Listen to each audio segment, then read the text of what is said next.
From the earliest days of human civilization, long before the rise of empires and the carving of sacred texts, people sensed that the world around them was shared with beings they could not see. Across deserts, mountains, and ancient river valleys, it was believed that humanity lived side by side with invisible presences, spirits older than the oldest tribes, watchers older than the stars themselves.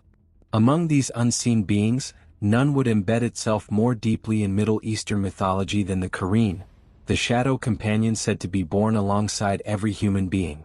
A presence so intimate that, according to traditions, it knows the human it accompanies better than the human knows himself. This is the world we enter now. And this is Ancienta, where forgotten myths breathe again. The story of the Qareen begins not in a single moment, but in the collective memory of a people who lived close to the land and closer still to the mysteries of the unseen. In the vast deserts of pre-Islamic Arabia, the night was so dark that stars burned like living fire, and the silence was so complete that every whisper felt like a presence.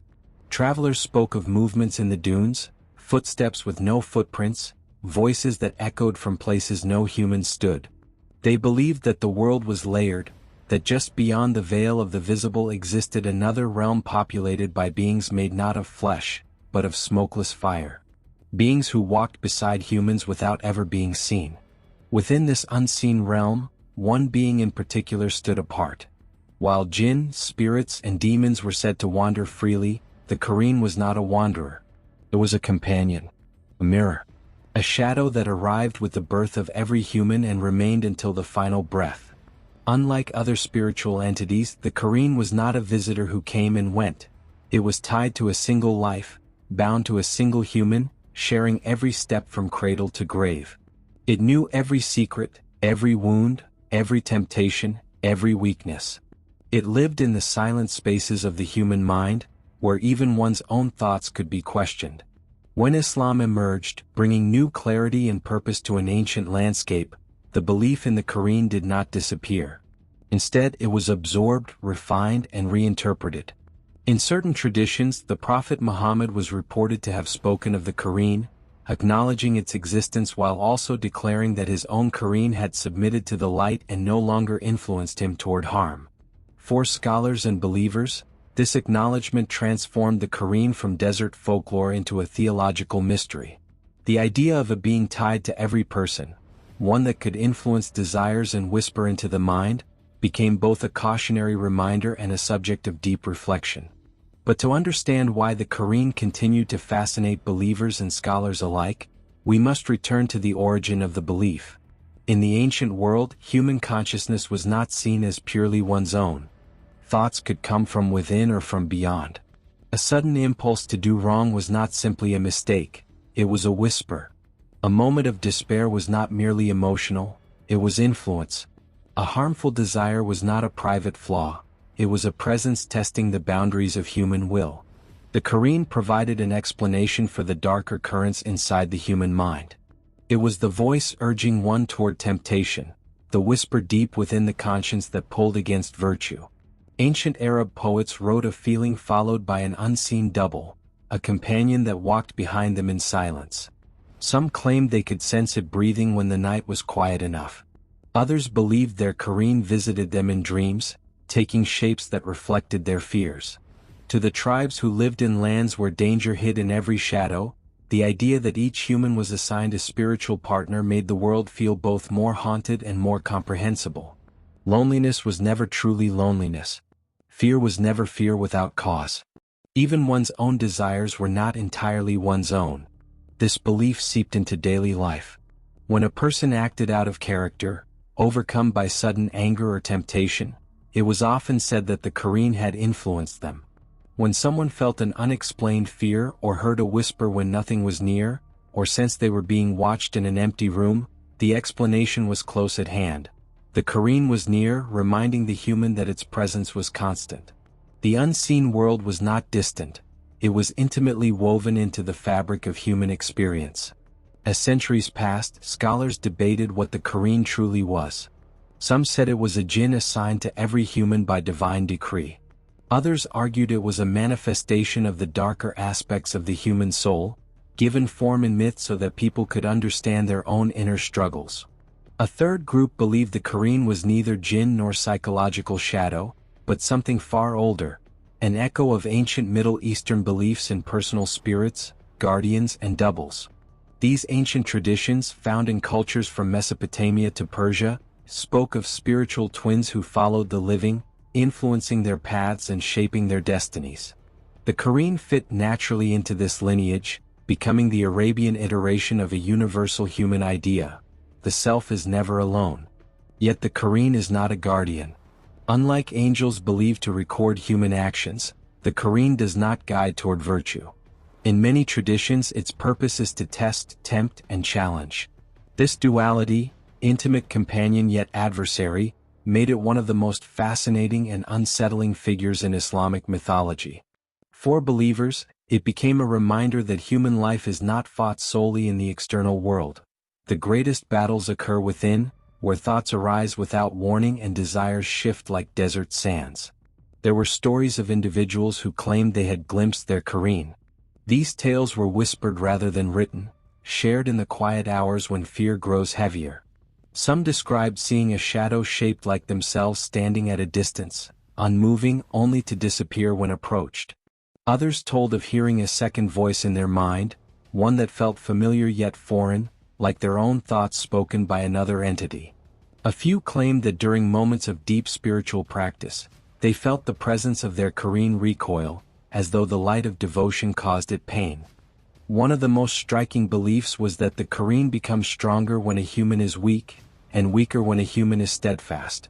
In this view, the Qareen is not undefeatable, it is influenced by the human it accompanies. A person who lives with discipline, clarity, and spiritual awareness keeps their Qareen subdued, unable to exert its will. But a person who surrenders to base desires, who lets anger or despair consume them, feeds their Qareen, allowing it to whisper more boldly and intervene more deeply.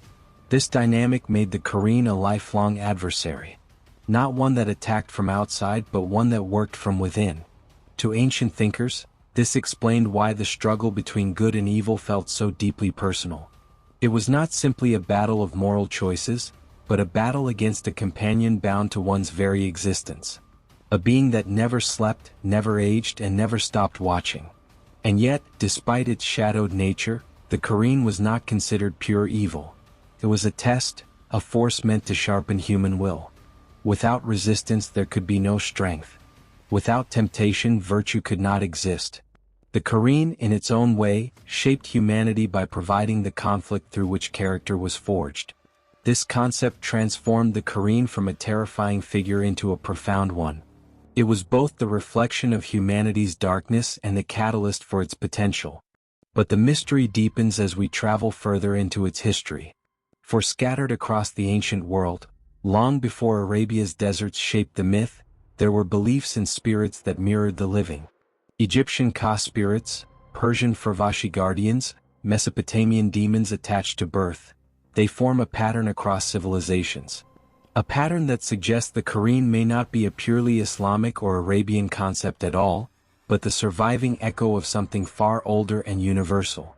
As we continue this journey, we enter the deeper layers of the myth, where theology meets folklore, and where human experiences blur with the supernatural. The old historian inhaled deeply, his voice lowering again as if afraid the dark itself might be listening. "Now," he said, "let me tell you the story that changed the way I see the Qareen forever. A story that happened not in ancient times but in our modern world, where cameras watch, lights glow, and logic rules the minds of men. Yet even here the unseen walks beside us." He leaned forward, eyes sharp. "This is the story of a man named Idris Mahmoud." Idris was an ordinary office worker in Chicago, the kind of man who lived a quiet, unremarkable life. He woke early, worked hard, and went home to an empty apartment. His routine was unbroken, predictable, and almost silent. But Idris had always felt something, not a voice, not a presence, but an awareness. As if someone stood behind him whenever he faced the mirror. As if a shadow lingered just at the edge of his vision. He dismissed it as stress, imagination, exhaustion. Because after all, people don't fear what they can't see, they fear what they can't explain. But everything changed one winter night. Idris had fallen asleep on his couch, exhausted after a long shift. The room was dark, the only sound the hum of the refrigerator. At around 3:17 a.m., he was suddenly awakened by the sound of footsteps, slow, deliberate, pacing across his living room floor. His heart hammered. He lived alone. No pets. No family nearby. He sat up quickly, scanning the darkness. No one was there. Yet the footsteps continued. But they weren't coming toward him. They were circling him. He grabbed his phone and turned on the flashlight, sweeping it across the room. Nothing. The sound stopped. And then something stranger happened. His shadow on the wall flickered as if caught in firelight, even though the room was cold and dark. It stretched, distorted, bending as if waving to him. And then it snapped back to normal. Idris didn't sleep again that night. The next morning he told himself it was sleep paralysis, a hallucination, anything the mind could invent to avoid the truth. But the truth does not bend for comfort, and the Qareen does not vanish because we deny it. The next event happened at work. Idris was typing a routine report when the screen flickered. Not unusual, he thought, old monitors glitch all the time. But the flicker became rhythmic, as if blinking. And then, just for a fraction of a second, he saw something reflected in the black screen. The outline of a human silhouette standing behind him. Shoulders hunched forward. Head tilted. Watching. Idris whipped around. Nothing. From that day forward, the events escalated. Dreams became vivid, too vivid. He dreamt of a man made of smoke, walking where he walked, breathing when he breathed, speaking in a voice that wasn't a voice at all. A whisper formed out of thought, not sound. I am bound to you. The whisper followed him day and night. When he was angered, it grew stronger. When he was tired, it became clearer. Some nights, he swore he felt something sit beside him on the bed, the mattress sinking under unseen weight. Idris sought therapists, doctors, sleep specialists. All found him healthy, stable, rational. But one old imam he visited didn't call him sick. He simply asked, when you look into your eyes in the mirror, do you ever feel like someone else is looking out with you? Idris froze, because he had felt that his entire life. The imam nodded gently, placing a hand on his shoulder. You are not haunted, he said. You are accompanied. Each of us is born with a Qareen, a being made of smokeless fire. The Prophet himself spoke of it. It is neither ghost nor hallucination. It is your dark reflection, your whispering counterpart. Some people never notice it. Some sense it from childhood. And a rare few, their Qareen awakens. Idris whispered, terrified, why mine? The imam sighed. When loneliness deepens, the Qareen's voice grows louder. When your heart breaks, it steps closer. When your spirit weakens, it finds room to breathe. Tell me, Idris, what burden have you carried alone? And Idris broke. For the first time in years, he spoke of the pain buried within him, the childhood loss he never processed, the betrayal of a friend he never forgave, the dreams he had abandoned in silence. The imam listened quietly. After Idris finished, the imam told him something few ever hear. The Qareen feeds on the cracks of the soul, but it can also be bound, quieted, subdued. Not by fear, not by exorcism, but by strength, discipline, purpose. He handed Idris a small book of prayers and a simple instruction, live with intention. Discipline your mind, and your Qareen will weaken. Idris tried. Harder than he had ever tried at anything. He changed his habits, cleaned his life of bitterness, learned to breathe with patience instead of panic. Some nights the whispers still came, but they grew softer, less insistent. The shadows stopped stretching. His reflection stared only when he stared. And on the night Idris finally forgave the past that had shaped him, he dreamed again. The smoky figure stood before him, not close, not looming, but distant, silent, fading. And for the first time, Idris understood an ancient truth. You cannot kill your Qareen, but you can stop being controlled by it. Because the real battleground between human and Qareen lies not in the dark corners of the room, but in the dark corners of the mind. The historian in the cafe paused, letting the silence settle around the traveler. The candle in the middle of the table flickered once, as if something unseen had exhaled nearby. I tell you these things, the historian said quietly, Because every human carries two stories, the one they live in the world and the one they live inside themselves. The Qareen is the quiet voice that pushes you toward your weaknesses. But it is also the reminder that your choices matter, that your strength matters, and that every day you wake up and choose to be better than yesterday, you win a battle your ancestors have fought for thousands of years. Outside, the village street was empty, washed in the pale glow of the moon. The traveler stood, thanked the historian, and stepped outside. The night was cool, the air crisp. He adjusted his backpack and began walking toward his inn. And as he passed an old, cracked shop window, he saw his reflection. Just for a moment.